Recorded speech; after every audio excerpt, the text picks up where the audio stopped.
అంగడిపేట ఆంజనేయ స్వామి ఆలయం వద్ద పులిహోర పంపిణీ. సిద్దిపేట జిల్లా గజ్వేల్ అంగడిపేట ఆంజనేయ స్వామి ఆలయం వద్ద ప్రముఖ వ్యాపారవేత్త దూబకుంట రుక్మయ్య లచ్చలు ఆధ్వర్యంలో వారి మాతృమూర్తి కీర్తిశేషులు దూబకుంట గోదావరి జ్ఞాపకార్థం పులిహోర పంపిణీ కార్యక్రమాన్ని నిర్వహించారు.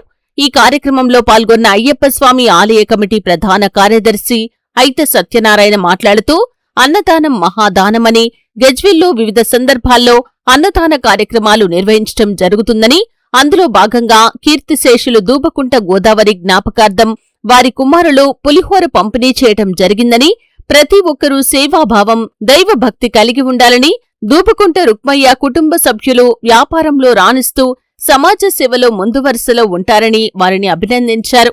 ఈ కార్యక్రమంలో ఆర్యవైశ్య మహాసభ సిద్దిపేట జిల్లా ఉపాధ్యక్షుడు మల్యాల భద్రయ్య, కుమ్రవెల్లి శంకరయ్య, కైలాస ప్రశాంత్, నోముల మహేందర్, దూబకుంట రుక్మయ్య, వారి కుటుంబ సభ్యులు తదితరులు పాల్గొన్నారు.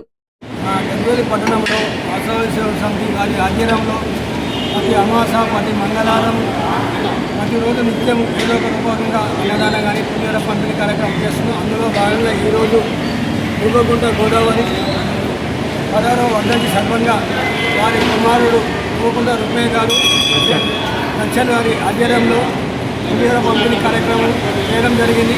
వారు ఏ కార్యక్రమం చేసినా మా వంతు మేము ముందుంటామని సేవాభావం కలిగినటువంటి మా రుక్మన్న గారికి వారి తల్లిదండ్రుల ఆశీస్సులు ఎల్లప్పుడూ ఉండాలి, వాళ్ళ దీవెనలు ఎల్లప్పుడూ ఉండాలి.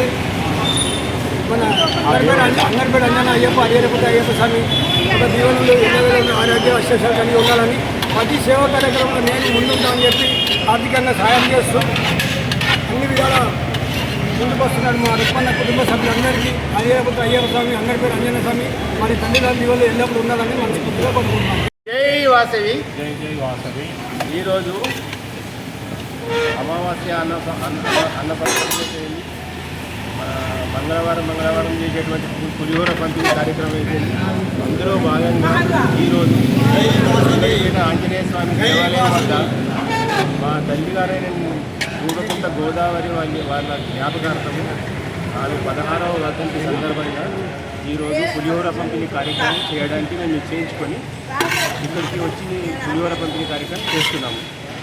ఇక్కడికి వచ్చినటువంటి వైద్య సోదరులందరికీ మరియు మా మిత్ర బృందానికి మరియు మీడియా మిత్రులకు కృతజ్ఞతలు.